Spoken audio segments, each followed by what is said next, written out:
I was born in 1954. I'm nearly 70. And I was born into a corner of the British Empire in Cape Town. And went to school in Cape Town. And I went to Rustenburg Girls High. So I come from a conservative English-speaking family, which with an elitist and patriarchal subculture. And I grew up in that culture. And I did quite well at school, and I played a lot of sport, and I finished school at 16. So I went on a student exchange to the United States, a Rotary exchange program. Went to high school in a small town in a very conservative part of the United States for a year. Firstly, I stayed with different families and learned about how families function. But also I went to a school which had recently been forcibly integrated with busing, which was a result of the civil rights movement in the 60s. And every teenager in that county went to the same school. When I went to university, there was no feminism. It hadn't arrived yet. So I got involved in community projects, and I was a bit aware of Wages Commission, but I wasn't working in it myself. But close friends did get involved in the labor movement. And I was interested in NASWEL, which was so-called welfare projects. And women didn't get a political education. I remember I became the secretary for NASWEL. I had to focus on understanding things and the practicals rather than the remote details. And in some of your questions, I know you ask about mentors, and I have to laugh. I think mentors is a new thing. There were no mentors. There were women in medicine. We weren't the first women. But in terms of people who bothered about whether you were getting a political education or getting involved in things, there wasn't anyone. Can you tell us about maybe your first experience of becoming politically active or aware? I think it raised questions for me. I wouldn't have said it politicized me.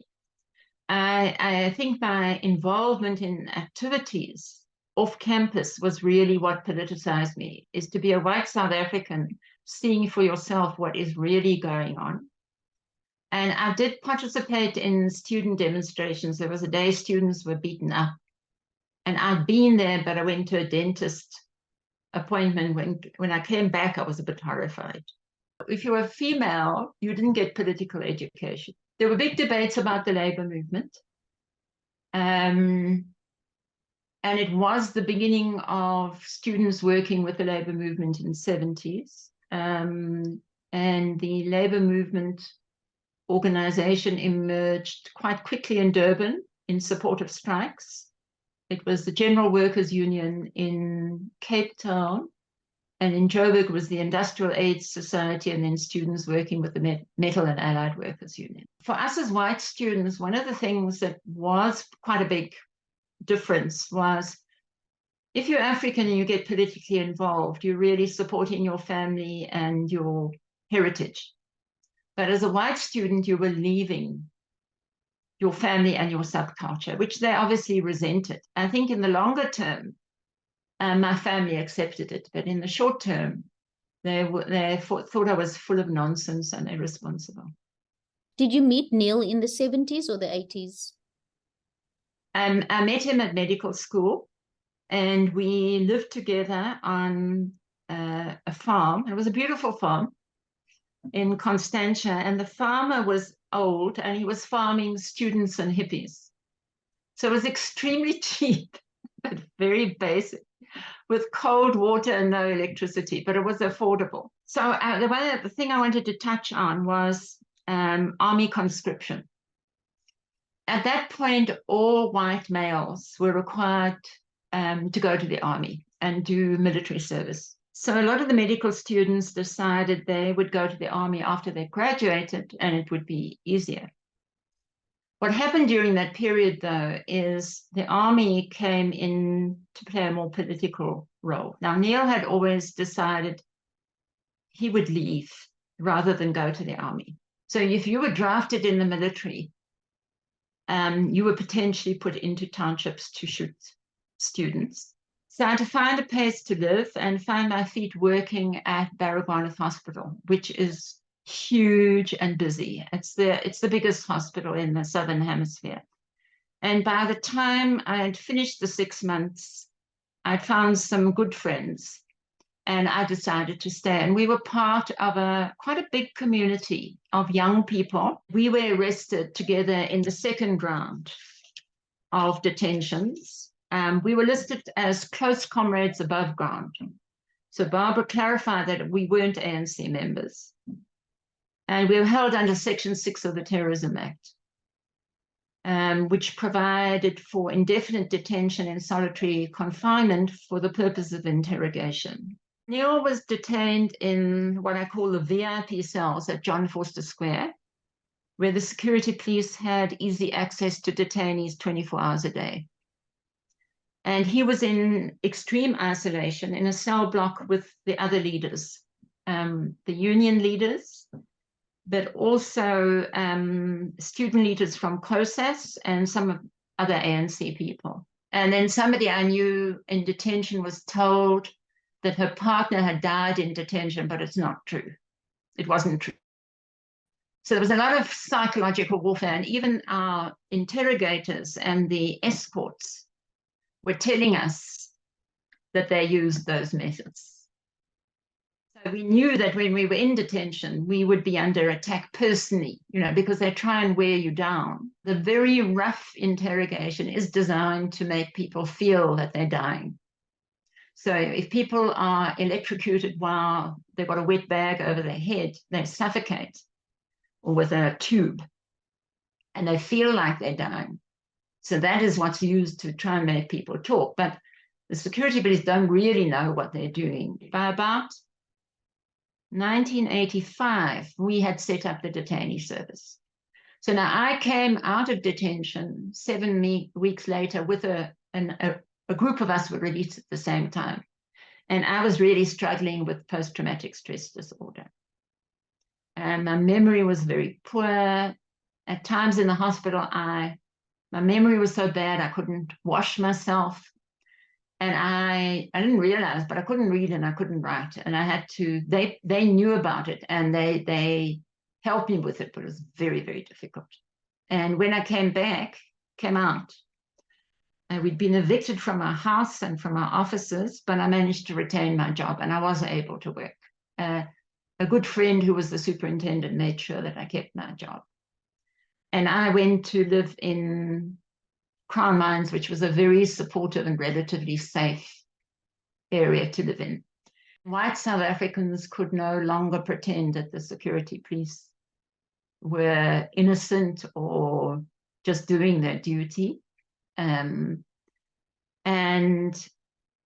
Black South Africans, I think, were inspired by the fact that a white person had gone to those lengths. And amongst the detainees who talked about their torture were African, colored, and Indian people. At the end of it, Barbara Hogan and Rob Adam got sentenced for 10 years just for being members of the ANC. So the struggle against apartheid intensified, and there were massive new numbers involved, with enormous and increasing security police harassment. My husband, during that period, was arrested a number of times. And he was told by the security police, you have 3 options. Number 1, you leave. Number 2, you stop what you're doing. Or number 3, we'll get you. So what does getting you mean? It either means they'll destroy you personally, like Tozamini was destroyed, but they didn't dare kill him because he was so high profile. Or 3, they'll assassinate you, and assassinations did increase. So when I came out, I did see a psychologist for a while. And the most important support was from my friends and my co-detainees, but also from their partners. So there was a circle of people whose partners had been in detention with us. So that was a very, very strong support system. And obviously keeping my job was a big thing. Together we formed the emergency support group. And then the legal networks were built. There were legal resources center. There was NADEL, which was the National Democratic, I think, lawyers. But we had difficulty providing the psychological services in the more remote areas. So some of the very affected detainees were traveling through to Johannesburg for their care. So we were seeing people from Venda. There's one woman who used to come through from Kimberley. And we couldn't do a lot, but I think the little bit that we were doing was helping people. And political leaders, through their experiences, learned about the effects, the symptoms of PTSD, and some of the support to provide. And at least people were not labeled as dissidents or informers when they displayed their symptoms. And in fact, we had deaths where people were so scared of going to hospital because people with gunshots would be arrested, that people died.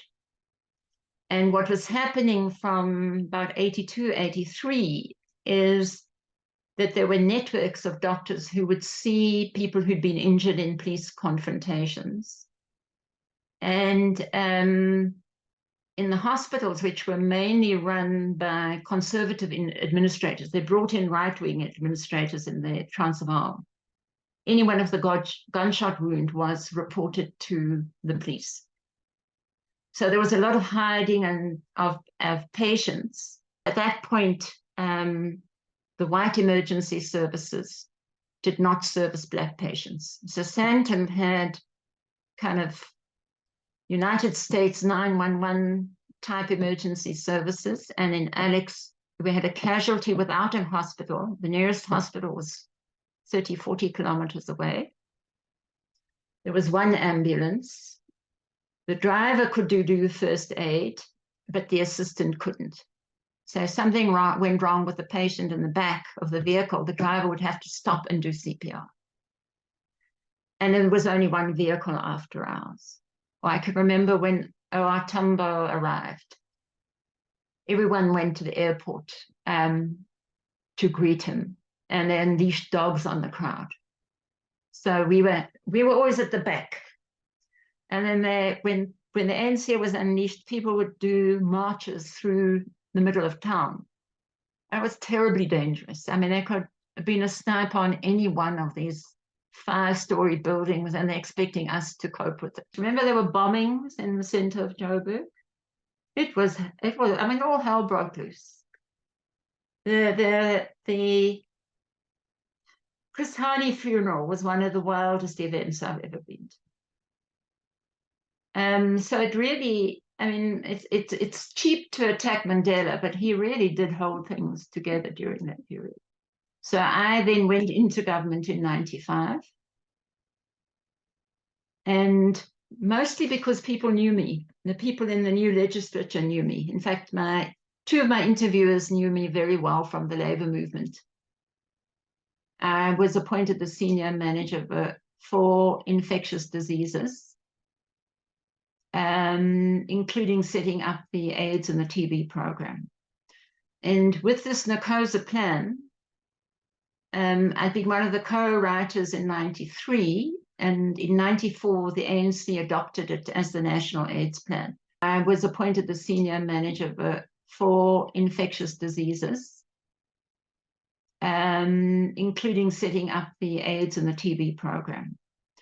And with this NACOSA plan, I've been one of the co-writers in 93, and in 94, the ANC adopted it as the National AIDS Plan. I think there's also a professional risk of being a health professional, because also I was nursing before I was a doctor, where the needs are always greater than yours. You know, that the times have changed a lot. I've worked quite a lot with youth community workers, educators and carers. I think whether you're a student in high school or at university, you need to get experience outside of your formal curriculum. I think working with people is very, very special. Well, and one of the things that they say about getting older is that, in fact, you get better job satisfaction if you're working with people. If you just focus on yourself and your own lifestyle, as you age, it has limited rewards.